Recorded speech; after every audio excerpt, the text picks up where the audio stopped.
بسم اللہ الرحمن الرحیم، السلام علیکم۔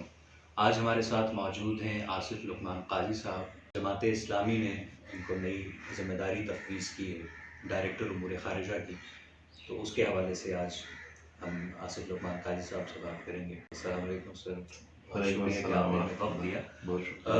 آپ تھوڑا سا اپنا پولیٹیکل بیک گراؤنڈ جو ہے اس کے حوالے سے ہمیں بریفلی بتائیے گا کہ کیسے سٹارٹ ہوا، اور آپ اپنے والد محترم جو ہیں ان کی پرسنالٹی کے کون کون سے ایسے ایسپیکٹس ہیں جو سمجھتے ہیں کہ جن کا سب سے زیادہ انفلوئنس آپ کی پرسنالٹی پہ ہے؟ بہت شکریہ جی۔ ذمہ داری کے حوالے سے تو ابھی ہم نے مشاورت کرنی ہے، تمام جو ہمارے تحریک کے لوگ ہیں، جو قائدین ہیں، ان کے ساتھ مشاورت کرنی ہے، اور ایک منصوبہ عمل ہم نے اگلے 3 سال کا بنانا ہے صحیح۔ انشاءاللہ۔ میرے ذاتی حوالے سے جو بیک گراؤنڈ ہے، وہ تو ظاہر ہے بچپن سے ہی جماعت اسلامی، یعنی ہم پیدا ہی ایسے گھر میں ہوئے کہ بچپن سے ہی ہم نے جماعت اسلامی کا جھنڈا اور خطبات اور دینیات اور تفہیم القرآن یہ گھر میں پڑے ہوئے دیکھے۔ تو مجھے کوئی ایگزیکٹ تاریخ تو ایسی یاد نہیں ہوگی کہ میں فلاں تاریخ کو جماعت اسلامی میں آیا۔ صحیح۔ جب سے میں نے ہوش سنبھالا ہے تو میں نے اپنے ارد گرد جماعت اسلامی ہی کو دیکھا ہے۔ اور البتہ میں جب 4 سال کا تھا تو مجھے یاد ہے کہ گھر کے نیچے سڑک میں جماعت کا ایک جلوس گزر رہا تھا، یہ پشاور کی بات ہے؟ پشاور میں۔ صحیح۔ اور میں بالکل چھوٹا تھا، 4 سال میری عمر تھی، اور میں نے اوپر سے بیلکنی سے نعرے لگوائے تھے۔ صحیح۔ وہ مجھے ابھی بھی یاد ہے، اور نیچے جلوس والوں نے میرے نعروں کا جواب دیا تھا۔ صحیح۔ تو وہ ایک مجھے ہے۔ اسی طرح سے میں 77 کی جب تحریک تھی تو میں 10 سال میری عمر تھی، اور اس میں قصہ خانی بازار میں ہمارے جو والد صاحب کی دکان کا ایک ملازم تھا، اس کے ساتھ میں جلوس میں شریک تھا، اور اچانک بے انتہا شیلنگ ہوئی آنسو گیس کی، اور میں بے ہوش ہو کر گر پڑا تھا، بالکل سر کے بل میں گرا تھا اور بے ہوش ہو گیا تھا۔ تو وہ ایک واقعہ، اس وقت مجھے 10 سال میری عمر تھی۔ تو کہنے کا مطلب یہ ہے کہ بچپن سے ہی جماعت کی فیملی میں اور وہیں پر پرورش ہوئی۔ قائد صاحب کے حوالے سے یہ ہے کہ جو اقبال کا شعر ہے، یقین محکم عمل پہ ہم محبت فاتح عالم، میرا خیال ہے کہ یہ تینوں جو خصوصیات ہیں یہ قائد صاحب کی شخصیت میں موجود تھی۔ ان کو اپنے نظریے پر اور اپنی تحریک پر بے انتہا یقین تھا انہیں کہ میں جو کام کر رہا ہوں بالکل اللہ کی رضا کے لیے ہے، اور یہی ایک درست طریقہ ہے اور ایک درست نظریہ ہے۔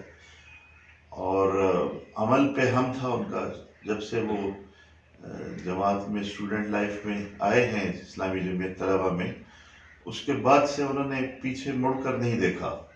زندگی کی آخری سانس تک وہ ایک جدوجہد میں مشغول رہے ہیں۔ اور ان کی شخصیت کا جو ایک امتیازی پہلو تھا، جس کی وجہ سے نہ صرف جماعت کے لوگ بلکہ جماعت سے باہر کے لوگ بھی ان سے محبت کرتے ہیں، وہ یہ تھا کہ وہ محبت کرنے والی شخصیت تھے، اور ہر شخص کے ساتھ، ہر انسان کے ساتھ بلا امتیاز محبت کرتے تھے۔ تو میں سمجھوں یہ تینوں خصوصیات ان میں موجود تھیں۔ تو میں چاہوں گا کہ کیونکہ وقت بہت کم ہے، اور میں چاہ رہا ہوں کہ بہت ساری چیزیں جو ہیں وہ اس میں آ جائیں۔ یہ بتائیے کہ کیونکہ یہ جو ڈائریکٹر امور خارجہ کی ایک کی پوسٹ ہے، جماعت اسلامی کے حوالے سے اگر دیکھا جائے تو اہم ایک ذمہ داری ہے، تو آپ کیا سمجھتے ہیں مستقبل میں آپ کی ترجیحات کیا ہوں گی اس ذمہ داری کے حوالے سے؟ دیکھیں، یہ ایک بہت حساس اور بہت اہم ذمہ داری ہے، اور ظاہر ہے مجھے اپنی کمائیگی کا احساس ہے۔ جو میرے پیش رو ہیں اس منصب پر جو رہ چکے ہیں، اس میں سب سے ریسنٹ عبدالغفار عزیز رحمہ اللہ، اور ان سے پہلے خلیل احمد حامدی صاحب، اور ان سے پہلے عاصم الحداد صاحب، اور ایسی شخصیات گزری ہیں جو کہ علم کے لحاظ سے، عمل کے لحاظ سے یہ بہت بڑے لوگ تھے، اور انہوں نے جو یعنی جو معیار ہمارے لیے چھوڑا ہے وہ بہت اعلیٰ معیار ہے، اور میں اس کو ایک چیلنج محسوس کرتا ہوں کہ اس معیار تک پہنچنا جو ہے، لیکن بہرحال ہم نے کام کرنا ہے، اسٹرگل کرنی ہے ہم نے۔ اس کام کے مختلف دائرے ہیں۔ ایک دائرہ وہ ہے کہ جو ہمارے اپنے ہم خیال لوگ ہیں جو بیرون ملک مقیم ہیں، ان کے ساتھ رابطہ رکھنا، اور اس سے پھر اگلا دائرہ جو ہے وہ پاکستانی کمیونٹیز کا ہے، جو بیرون ملک پاکستانی کمیونٹیز ڈائسپورا ہے، ہے جو پاکستان، جو ڈائسپورا ہے، ان کے ساتھ رابطہ رکھنا۔ اسی طرح سے جو دوسری اسلامک آرگنائزیشنز ہیں پاکستان سے باہر، ان کے ساتھ رابطہ رکھنا، اور بحیثیت مجموعی میں سمجھتا ہوں کہ یہ ایک ایسا منصب ہے کہ جو امت مسلمہ کی ترجمانی کرتا ہے۔ بدقسمتی سے جو مسلمان ممالک کی حکومتیں ہیں وہ امت کی ترجمانی درست طریقے سے نہیں کر رہی، اس لیے یہ ذمہ داری جو ہے یہ اسلامی تحریکوں پر آ جاتی ہے کہ وہ مسلمان عوام کے دلوں کی ترجمانی کریں۔ عوام کے دل کی ترجمانی حکومت نہیں کر رہی، جو لوگوں کے دلوں میں ہے وہ کیسے بیان ہوگا، وہ کون بیان کرے گا۔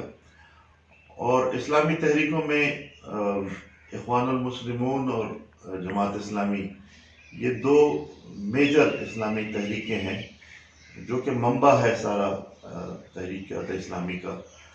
تو اس حوالے سے یعنی یہ صرف جماعت اسلامی کی ترجمانی نہیں ہے، یہ امت مسلمہ کی ترجمانی ہے، اور میں سمجھتا ہوں یہ کسی ایک فرد کا کام بھی نہیں ہے، اس کے لیے ایک بہت بڑی ٹیم درکار ہے، اور بہت بڑے پیمانے پر اس کے لیے ہوم ورک درکار ہے۔ تو میں اس وقت دعا کا بھی محتاج ہوں کہ جو اتنی بڑی بھاری ذمہ داری ہے، اللہ تعالیٰ کرے کہ اس کے تقاضوں کو پورا کر سکیں۔ سر ڈائسپورا کی آپ نے بات کی، تو ڈائسپورا پاکستان کا تو بہت واسٹ ہے، بہت بڑا ہے، تو لیکن دائیں بازو کی جو جماعتیں ہیں ان کے ساتھ بہت ساری چیزیں نکھی کرنی جاتی ہیں ہمیشہ سے، تو جماعت اسلامی کی کیا اسٹریٹجی ہے، کیا لایا عمل ہے مستقبل کے لیے اس حوالے سے کہ اس ایک مت کو توڑا جائے؟ وہ مت جو ہے اس کی وجہ سے چونکہ ہمارے جو بیرون ملک مقیم پاکستانی ہیں ان کو بہت سی مشکلات کا سامنا کرنا پڑتا ہے، یعنی کہ اگر آپ مسلم ہیں اور کسی باہر کے ملک میں رہ رہے ہیں، بہت سارے اسپیکٹس جو ہیں زندگی کے بہت مشکل ہو جاتے ہیں۔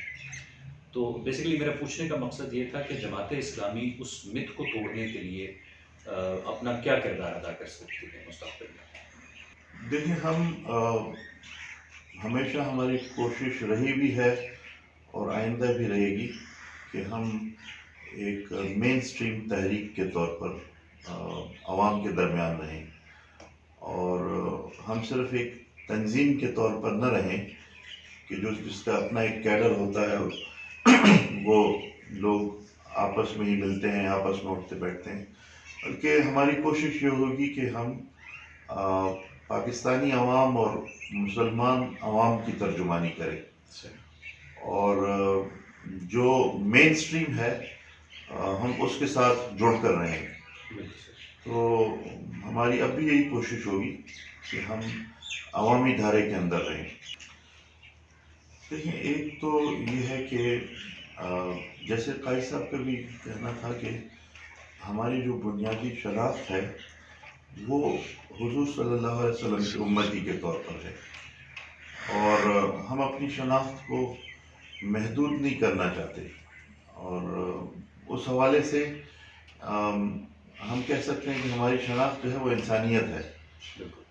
تو ہم ایک لمیٹڈ دائرے کے اندر اپنے آپ کو محدود نہیں کرنا چاہ رہے، ہم حضور صلی اللہ علیہ وسلم کی امتی کے طور پر ہی اپنی شناخت کرنا چاہ رہے ہیں، اور ہر اس فرد کے ساتھ جو حضور صلی اللہ علیہ وسلم کا امتی ہے ہم دوستی کا ہاتھ بڑھائیں گے، اور محبتوں کو بڑھائیں گے اور جو رنجشیں ہیں جو دنیا ہیں اس کو کم کرنے کی کوشش کریں گے انشاءاللہ.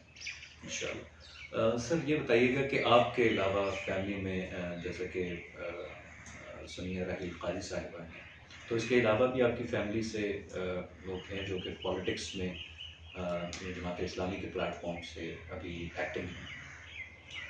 یعنی ویسے تو میری والدہ بھی جماعت کے رکن ہیں اور دوسرے جو دو بہن اور بھائی ہیں ڈاکٹر انس ہیں اور خولہ میری بہن ہیں تو وہ بھی جماعت کے ساتھ ہیں. اسی طرح سے جو ہماری ایکسٹینڈڈ فیملی ہے جو میرے کزنز ہیں وہ لوگ بھی جماعت کے ساتھ ہیں، جیسے کچھ جماعت کی ذمہ داریوں پر بھی ہیں ضلع نوشہرہ میں. صحیح. تو ہماری ایکسٹینڈڈ فیملی بھی جماعت کے ساتھ مصروف ہے صحیح. اور ہماری فیملی کا ایک دینی بیک گراؤنڈ ہے تو اس حوالے سے بھی یہ چیز ہمیں شاید ورثے میں ملی ہے کہ ہم دینی تحریکات کے ساتھ اور ایک ذمہ داری بھی ہے. ایک ذمہ داری بھی.